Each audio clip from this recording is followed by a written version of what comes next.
അമ്മ കരയുണ്ടോ അമ്മേ?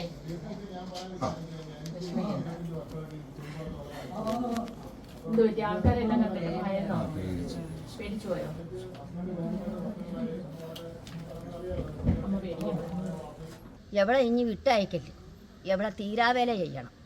ഞാൻ ആ കട്ടിലിൽ നിന്ന് എണീറ്റ് വരാൻ പറ്റുന്നതിന് മുമ്പ് തന്നെ ഇവരെ ചവിട്ടി താഴെ. ഞാൻ കുളിപ്പിക്കുന്നതുകൊണ്ട് ഇവരുടെ ശരീരത്തെ പാടുകൾ കാണുമ്പോൾ ഞാൻ ചോദിക്കുന്നത് എന്തോ അമ്മ ചെയ്ത് പറ്റിയത്. അന്നേരം പറയും ഇന്നലെ ഇവള് എടുത്തിട്ട് അടിച്ചാന്ന് പറയും. തുണി പൊക്കി കാണിക്കുക എന്ന് പറഞ്ഞാൽ അത് സ്ത്രീകൾക്ക് ഏറ്റവും വലിയൊരു അപമാനമാണ്. പുരുഷനായ ഞാൻ നിൽക്കുമ്പോൾ ഒരു സ്ത്രീ അവിടെ ഉടുവസ്ത്രം പൊക്കി കാണിക്കണമെങ്കിൽ അവിടെ സംസ്കാര ടീച്ചറാണ്, ഡെവലപ്മെന്റ്കാരിയാണ്. തള്ളയടിച്ചപ്പം വീഡിയോ എടുത്ത് എന്നാടാ കണ്ടോ ഓക്കെ കാണിച്ചു കൊടുക്കും. ഇങ്ങനെ ആ കുട്ടികളെ പഠിപ്പിക്കുന്നത് ഇങ്ങനെയാണെങ്കിൽ ആ കുട്ടികൾ എന്ത് പേടിയാ അവിടെ കൂടെ പഠിക്കുന്നത്. ഒരിക്കലും മനുഷ്യശ്രീയൊന്നും ആയിരിക്കില്ല, ഇതാണ്ട് കാണ്ടാമൃഗത്തിന് കോംപ്രമൈസ് ആക്കാൻ ശ്രമിക്കുന്ന വഴി ഈ സമൂഹത്തിന് നമ്മൾ കൊടുക്കുന്ന ഒരു മോശ സന്ദേശമായിരിക്കും. ഈ പ്രശ്നം കോംപ്രമൈസ് ആയി ഈ പ്രതി രക്ഷപ്പെട്ടാൽ ആ അമ്മയെ അടിച്ച് നിലത്തിട്ടപ്പോൾ നമ്മളെ ആ രംഗം കണ്ടിട്ടാണെങ്കിൽ സത്യം പറഞ്ഞാൽ എൻ്റെ കണ്ണ് നിറഞ്ഞുപോയി. അവരെ ആ തള്ളെ ചെയ്തതിന് അതിൻ്റെ അപ്പുറവും ഇവിടെ ചെയ്യണം. സ്ത്രീ ആ അമ്മയെ ചെയ്തത് കണ്ടിട്ട് സങ്കടം സഹിക്കാൻ പറ്റുന്നില്ല. കാരണം ആ അമ്മയെ അടിച്ച് നിലത്തിട്ടപ്പോൾ നമ്മളെ ആ രംഗം കണ്ടിട്ടാണെങ്കിൽ സത്യം പറഞ്ഞാൽ എൻ്റെ കണ്ണ് നിറഞ്ഞുപോയി. എൻ്റെ കിട്ടിയുണ്ടല്ലോ തമാശയല്ല, എൻ്റെ ഭാഷയ്ക്ക് പറഞ്ഞാൽ മുളകൊടി എടുത്ത് വരഞ്ഞു കൊടുക്കണം, അല്ലെങ്കിൽ മുള്ളൂർക്ക് കയറ്റിയിട്ട് താപ്പ് കൂട്ട് കൊടുക്കണം. കാരണം അവക്കുണ്ട് ഒരു മക്കള്, ഈ ഒരു അവസ്ഥ അവക്ക് സംഭവിച്ചാലെങ്കിലോ അവിടെ നിന്ന് സമൂഹത്തോട് എനിക്ക് പറയാനുള്ളത്, നിങ്ങൾ സ്ത്രീകൾ എല്ലാവരും ഇതിന് പ്രതികരിക്കണം എന്നാണ് എനിക്ക് പറയാനുള്ളത്. കാരണം എനിക്ക് അമ്മയുണ്ട്. ഞാൻ ഈ പൊതുസമൂഹത്തിൽ ഇറങ്ങി നടന്ന് പ്രവർത്തിക്കുന്ന ഒരാളാണ്. അപ്പോൾ എനിക്ക് ഒരുപാട് സങ്കടം വന്നു. പക്ഷേ അവരുടെ സ്വന്തം അമ്മയാണെങ്കിൽ ഒരിക്കലും അവരങ്ങനെ ചെയ്യുമോ എന്നാണ് ഞാൻ ചോദിക്കുന്നത്. അധ്യാപികയാണെന്നാണ് പറയാം, അവർ അധ്യാപികയാണോ എന്ന് പോലും സംശയമാണ്. കാരണം അവരുടെ മക്കളെ പോലും അവർ പഠിപ്പിച്ചു വെച്ചിരിക്കുന്നത് എന്താണ്? അമ്മൂമ്മയെ ഉപദ്രവിക്കാനാണ്. അപ്പോൾ അവർ മറ്റുള്ള കുഞ്ഞുങ്ങൾക്ക് എന്ത് പാഠമാണ് അവർ പറഞ്ഞു കൊടുക്കുക? ക്രിമിനലാണോ പഠിപ്പിക്കുന്നത്? ഭർത്താവിനെ ഉപദ്രവിക്കുമെന്നാണ് പറയുന്നത്. തുണി പൊക്കി കാണിക്കുക എന്ന് പറഞ്ഞാൽ അത് സ്ത്രീകൾക്ക് ഏറ്റവും വലിയൊരു അപമാനമാണ്. ഈ പയ്യനെ പ്രകോപനപ്പെടുത്തി അനാവശ്യമായിട്ട് അവൻ എന്തെങ്കിലും ചെയ്യുമ്പോൾ അതിനെ രഹസ്യമായിട്ട് ഇവള് വീഡിയോ എടുത്ത് വെച്ചിട്ട് ഇവനെ ഭീകരവാദിയായിട്ട് ചിത്രീകരിച്ച് വെച്ചിരിക്കുകയാണ്. ഇതിലേക്ക് അവൾ കൂടുതൽ കടന്ന് ഈ തള്ളയും മകനെ ആ പയ്യന്റെ ഡ്രസ് അടിച്ചു നോക്കണം, ദേഹം മൊത്തം പരിക്കുകളും പാടുകളുമാണ്. തിരിച്ച് ആ സ്ത്രീയോട് നോക്കണം, ഒരു പാടില്ല. ഇത് നേരെ തിരിച്ചായിരുന്നെങ്കിലോ ഇന്ന് അവനപ്പം ജയിലിൽ പോയി കിടന്നേനെ. ഈ കഴിഞ്ഞ ദിവസം ഞാൻ പറഞ്ഞില്ലേ, ഇവനെ ഞാനിവിടെ രാത്രി വരുന്ന 10 മണി കഴിഞ്ഞപ്പോൾ വീടിന് പുറത്താക്കിയിട്ട് അവൻ്റെ അമ്മയുടെ വീട്ടിലിരിക്കുന്ന വീടാണ്. സ്ത്രീയെ അല്ല പുറത്താക്കിയത്, ഭർത്താവിനെ പുറത്താക്കിയിട്ട് ഭാര്യ കഥ കടച്ചിട്ട് അവൻ്റെ ഡ്രസ്സും കിടക്കുന്ന മെത്തയും എല്ലാം വാരി വെളിയിൽ കളഞ്ഞിട്ട്. അപ്പം എനിക്ക് അത്രയും സ്വാതന്ത്ര്യമുണ്ട്, ഞാൻ പറഞ്ഞിട്ട് പോലും കേട്ടില്ല, കഥ തുറക്കത്തില്ലെന്ന് പറഞ്ഞു. പിന്നെ ചീത്ത നമുക്ക് നിങ്ങൾക്ക് ഊഹിച്ചോണേ, ഒരു സ്ത്രീ പറയാൻ ഊഹിക്കാൻ അപ്പുറം അവർ പറഞ്ഞത്. അതിനുശേഷം പിന്നെ കഴിഞ്ഞ ദിവസമാണ് ഈ വിഷയത്തിലേക്ക് വന്ന് ഈ വീഡിയോയിലേക്ക് ഇവിടെ ഈ സംഭവം ഇവിടെ അങ്ങോട്ട് തള്ളി അവർക്ക് അവരുടെ വീട്ടിൽ. പുരുഷനായ ഞാൻ നിൽക്കുമ്പോൾ ഒരു സ്ത്രീ അവിടെ ഉടുവസ്ത്രം പൊക്കി കാണിക്കണമെങ്കിൽ അവിടെ സംസ്കാര ടീച്ചറാണ്, ഡെവലപ്മെന്റ്കാരിയാണ്. കോംപ്രമൈസ് ആക്കാൻ ശ്രമിക്കുന്ന വഴി ഈ സമൂഹത്തിന് നമ്മൾ കൊടുക്കുന്ന ഒരു മോശ സന്ദേശമായിരിക്കും. ഈ പ്രശ്നം കോംപ്രമൈസ് ആയി ഈ പ്രതി രക്ഷപ്പെട്ടാൽ. ഞാൻ പറഞ്ഞില്ല, ഞാൻ കഴിഞ്ഞ 6 മാസത്തിന് മുമ്പ് ഈ സംഭവം കാണുമ്പം എൻ്റെ കയ്യിൽ തെളിവില്ല എനിക്ക് ഇത് കൊടുക്കാൻ. കാരണം തെളിവില്ലാത്തൊരു കാര്യത്തിൽ നമുക്ക് ബന്ധപ്പെടാൻ പറ്റാത്ത സാഹചര്യമുണ്ട്. ഈ ജെയ്സനെ നിരന്തരം ഇവരുടെ വീട്ടുകാരിൽ നിന്ന് ബന്ധപ്പെട്ടുകൊണ്ട് ഈ പ്രശ്നം കോംപ്രമൈസ് ചെയ്യണമെന്ന്. എവിടെ ഞാൻ പറയുന്നത് വിട്ടയക്കല്, എവിടെ ഇനി വിട്ടയക്കല്, എവിടെ തീരാവേല ചെയ്യണം.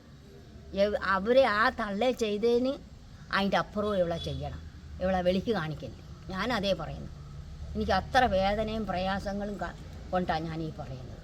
ഒരു തള്ളമാർക്കും ഇനി ഈ സീനറി വരരുത്, ഈ അവസ്ഥ ഉണ്ടാവരുത്. വേദന തിന്നു മോനെ, എനിക്കത് കണ്ടനൊക്കെ ഞാൻ ഇന്നലെ സത്യം പറയാനാണെങ്കിൽ ഈ രംഗങ്ങൾ ഇനി ഞാൻ ഉറങ്ങിയില്ല കേട്ടോ. ആ കൊച്ചിനെയും കൊണ്ട് പഠിപ്പിക്കുന്നു.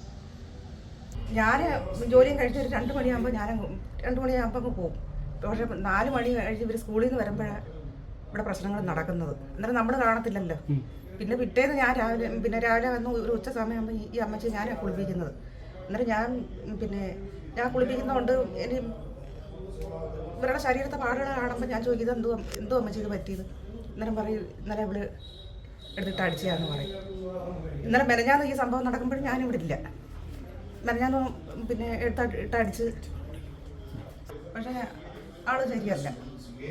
അഥവാ ഇവിടെ കോടതി വിധിയായി ഇവിടെ വന്നാലും അമ്മച്ചി ഇനി അവര് കൈകാര്യം ചെയ്യും ആണോന്നാണ് ഞാൻ ചോദിക്കുന്നത്. വെറും ഒരു കൺട്രിയാണ്. ഒരു വർഷത്തിന് മുമ്പ് ആ കട്ടിലയിൽ ഇങ്ങനെ കിടക്കുവാ ഞാൻ. അപ്പോൾ അമ്മ ഇവിടെ വന്നിരിക്കുന്നു. അവരവിടെ ഇരുന്ന് ആഹാരം കഴിച്ചുകൊണ്ടിരിക്കുക. അവിടെ ഒരു ചെയറുണ്ട്. അപ്പം അമ്മയോട് ഇരിക്കുന്നു. അപ്പോൾ അവരോട് ഒന്ന് എണീറ്റ് കൂടി എന്ന് പറയുക. ഞാൻ ആ കട്ടിലിൽ നിന്ന് എണീറ്റ് വരാൻ പറ്റുന്നതിന് മുമ്പ് തന്നെ ഇവരെ ചവിട്ടി താഴെ. അത് പിന്നെ കല്യാണം കഴിച്ചുകൊണ്ട് വന്ന് 2 മാസത്തിന് ശേഷം വഴക്കാം. ഇടപെടാനായിട്ട് കൂടി വന്നതാ. അതിനു മുമ്പേ കാര്യങ്ങൾ കഴിയുപോയി. ഞാൻ എൻ്റെ കണ്ണി കണ്ടാൽ എവളെ കണ്ണി കണ്ടാൽ വലിച്ചു കിട്ടും. എൻ്റെ കണ്ണിൽ എവളെ കണ്ടാൽ എനിക്കിപ്പോൾ നേരമില്ല മോനെ, അല്ലെ ഞാൻ ഇവിടെ നിന്നേനെ അവളെ കാണാൻ.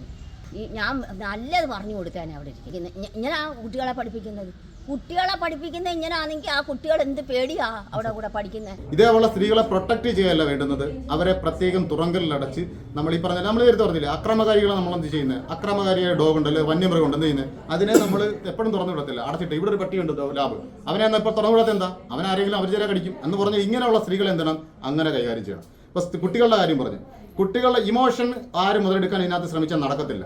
കാരണം ഇവർ ഇപ്പം തന്നെ ഓൾറെഡി ഞങ്ങൾ ചവറവാറിലെ advocate Sidhu Mohan divorce file ചെയ്തിട്ടുണ്ട് ഓൾറെഡി. ഇപ്പോൾ 3 ദിവസമായിട്ട് ഇവരുടെ ഈ ഡൊമസ്റ്റിക് വയലൻസ് ആക്ട് പ്രകാരം ഒരു പ്രൊട്ടക്ഷൻ ഓർഡർ വാങ്ങിക്കാൻ വേണ്ടി ഇരുന്നപ്പോഴാണ് ഈ സ്ത്രീ തന്നെ അതിനുള്ള ഇതിനെല്ലാം കൂടി ഒരുമിച്ചുള്ള ഒരു സൊല്യൂഷൻ അവർ ഉണ്ടാക്കി തന്നത്. ഇനിയിപ്പോൾ ഇവർക്ക് വേണ്ടെന്ന് പറഞ്ഞാൽ അവർക്ക് ഇനി എത്ര നാളുണ്ടെന്ന് അറിയത്തില്ല, അവർക്ക് സമാധാനമായിട്ട് ജീവിക്കണം. സമ്പത്തുണ്ട്, കാര്യങ്ങളുണ്ട്, വീട്ടിൽ ജോലിക്കാരുണ്ട്, അവരതിനെ വഴിക്ക് ചെയ്തോളൂ. ഇപ്പം അമ്മയും മകനെ ഉപദ്രവിക്കാൻ അവർ ഇങ്ങോട്ട് വരരുത്. ഒരു പുരുഷൻ അല്ലെങ്കിൽ സ്ത്രീക്ക് എപ്പോഴും ആ ഡിവോഴ്സിന് എന്നുള്ള ഗ്രൗണ്ട് ഉണ്ട്. അതിന് ഓർമ്മ എന്ന് പറയുന്ന നാട്ടിലെ ഒരു സിസ്റ്റമാണ്. നമ്മളിപ്പോൾ കമ്പ്യൂട്ടർ ഉപയോഗിക്കുന്നത് നിങ്ങൾക്കറിയാലോ, നമ്മളെല്ലാവരും കമ്പ്യൂട്ടർ ഉപയോഗിക്കുന്നതാണ്. ഇപ്പോൾ ഈ കമ്പ്യൂട്ടർ നമ്മൾ ഉപയോഗിക്കുന്നത് അതിൻ്റെ ഒരു സിസ്റ്റം ഉണ്ട്. ഓൺ ചെയ്ത് കഴിഞ്ഞ് കഴിഞ്ഞാൽ അത് ഓപ്പറേറ്റ് ചെയ്തിട്ട് അതിനെന്തെങ്കിലും പ്രശ്നം ഉണ്ടെങ്കിൽ നമ്മൾ റീഫ്രഷ് ചെയ്ത് അതുപോലെ തന്നെ ഷട്ട് ഡൗൺ ചെയ്യുക, ആ സിസ്റ്റം ഉണ്ട്. അതുപോലെ ഒരു സിസ്റ്റമാണ് പോലീസിങ്. അപ്പം ഈ തൊട്ടേനും പിടിച്ചതിനും ഈ മാന്തി പിടിച്ചതെന്ന് പറഞ്ഞാൽ പോലീസിനെ പിടിച്ചാൽ അവർക്ക് ഒരുപാട് കാര്യങ്ങളുണ്ട്. പ്രധാനപ്പെട്ട എന്തെങ്കിലും ചെറിയൊരു വിഷയം ഉണ്ടപ്പോൾ എന്നെ പോലെ അല്ലെങ്കിൽ ഇതുപോലെ പൊതുപ്രവർത്തകരെ പോലെ ആളുകൾ ഇടപെട്ട് അത് പരിഹരിക്കുന്നത്. അങ്ങനെ പരിഹരിച്ച് പോകുന്നതിന് വരാൻ എപ്പോഴും പോലീസിനെ വിളിച്ച് ബുദ്ധിമുട്ടിക്കുക. ഇത് ഈ കുടുംബം തന്നെ ഒരു അനാവശ്യമായ ഒരു ആഴ്ച 100 കണക്ക് തവണ പോലീസിനെ ബന്ധപ്പെട്ട് അവർക്ക് തലവേദനയായിരിക്കുക. അതിനുശേഷം പിന്നെ കഴിഞ്ഞ ദിവസമാണ് ഈ വിഷയത്തിലേക്ക് വന്ന ഈ വീഡിയോയിലേക്ക് ഇവിടെ ഈ സംഭവം ഇവിടെ അങ്ങോട്ട് തള്ളി അവർക്ക് അവരുടെ വീട്ടിൽ നിന്ന് ജീവിയാണോ. ഞങ്ങൾ 2 അവിടെ നിൽക്കുകയാണ്. അപ്പൊ അതാ ഞാൻ പറഞ്ഞത്, അന്കൊണ്ടിരുന്ന ഹോളിട്രിൻ സ്കൂളിൽ നിന്ന് അവരുടെ സംസ്കാരം അല്ല പ്രവൃത്തി കൊണ്ട് അവിടുന്ന് പുറത്താക്കി. അതിനെപ്പറ്റി പഠിപ്പിക്കുന്നത് അവിടെ നിന്നാലും പുറത്താക്കി. ഇപ്പൊ രണ്ടാമത് അതിനുശേഷം ഇത് 2 ജോലിയും ഈ ഹസ്ബൻഡ് വാങ്ങിച്ചു കൊടുത്തതാണ്. രണ്ടാമത് ഈ ചവറയിൽ ലൂർദ് മാത ഇംഗ്ലീഷ് മീഡിയം സ്കൂളിലായിരുന്നു. അപ്പൊ അവർ പുറത്താക്കിയെന്ന് പറയുന്നിട്ട് അതിനുശേഷം അന്ന് ഉച്ചയ്ക്ക് അവന് സുഖമില്ലാതെ ഹോസ്പിറ്റലിൽ കൊണ്ടുപോയി. ടോൺസിലൈറ്റിസിന്റെ പ്രശ്നമായിരുന്നു. ഇവിടെ പടപ്പാനാലിൽ അടുത്ത് ലോറഷ് ഹോസ്പിറ്റലിൽ കൊണ്ടുപോയി ട്രീറ്റ്മെന്റ് ചെയ്തിട്ട് ഉച്ചയ്ക്ക് തിരിച്ചു വരുമ്പോൾ ഞങ്ങളുടെ കൂടെ കാണുന്ന ഈ അമ്മയെ അടിച്ച് പുറത്താക്കി ചോരയിലിപ്പിച്ചുകൊണ്ട് വെളിയിക്കുകയാണ്. അപ്പോൾ നമ്മൾ വീട്ടിനകത്തോട് കയറാൻ പറ്റുന്നില്ല. വീട് അവർ കുറ്റിയിട്ട് അവൾ കസ്റ്റഡി വെച്ചിരിക്കുകയാണ്. നമ്മൾ പോലീസിനെ ബന്ധപ്പെട്ട് കൃത്യമായ പോലീസ് ഇടപെടൽ നടത്തി അവർ വന്നു. നമ്മളവരെ ഹോസ്പിറ്റലൈസ് ചെയ്തു, കൃത്യമായ കംപ്ലൈന്റ് ഫോർവേഡ് ചെയ്തു. പോലീസ് നിങ്ങൾ കണ്ടല്ലോ, FIR ഉണ്ടല്ലോ, അതിനകത്ത് ഒരു വിട്ടുവീഴ്ചയും കാണിച്ചിട്ടില്ല. എവിഡൻസും കൊടുത്തു, കൃത്യമായി മൊഴിയും കൊടുത്തു. കൃത്യമായ സെക്ഷൻ വന്നിട്ടുണ്ട്, 294B വന്നിട്ടുണ്ട്. നമ്മൾ പരാതിയിൽ ഉന്നയിച്ച കാര്യങ്ങളാണ്. ചീത്ത വിളിച്ചെന്ന് അവർ 294B ഇട്ടിട്ടുണ്ട്, 323 ഇട്ടിട്ടുണ്ട് ദേഹം ഉപദ്രവിപ്പിച്ചതിന്. അത് കഠിനമായി പറഞ്ഞാൽ കൊല്ലണം ഉദ്ദേശത്തോടെ ചെയ്യാൻ 324 ഇട്ടിട്ടുണ്ട്. കൊല്ലാൻ ശ്രമിച്ചതിന് 308 ഇട്ടിട്ടുണ്ട്. 24 എല്ലായിടത്തും എടുത്ത് ഉപയോഗിക്കുന്നില്ല ഇട്ടിട്ടുണ്ട്. 506 ഇട്ടിട്ടുണ്ട്. ഇതിൽ കൂടുതലൊക്കെ പിന്നെ എന്തോ വേണം. പോലീസ് കൃത്യമായ ആക്ഷൻ എടുത്തിട്ടുണ്ട്. അവർക്ക് റിമാൻഡ് റിപ്പോർട്ട് എഴുതാണ്ട് ഇവിടെ ഹാജരാക്കിയിട്ടുണ്ട്. അത് അടുത്ത ജുഡീഷ്യറി അതിൻ്റെ സിസ്റ്റം അവർ കൃത്യമായി ചെയ്തോളും. അപ്പം നിങ്ങൾ ചെയ്യേണ്ടതെന്ന് പറഞ്ഞു കഴിഞ്ഞാൽ ഇതുപോലുള്ള കാര്യങ്ങൾ ഉണ്ടാകുന്ന സമയത്ത് അല്ല ഉണ്ടാകാതിരിക്കാൻ വേണ്ടി നമ്മൾ ശ്രദ്ധിക്കാറുണ്ട്. അപ്പം ഞാൻ നേരത്തെ ഇപ്പോൾ സംസാരിച്ചപ്പോൾ അവരുടെ സംസാരിച്ച വേറൊന്നും കൊണ്ടല്ല, നമ്മളെ സിസ്റ്റത്തെ ദുരുപയോഗം ചെയ്യുക. അവർ സ്ത്രീകളെ പ്രൊട്ടക്ട് ചെയ്തുകൊണ്ട് സംസാരിക്കും. സ്ത്രീകളെ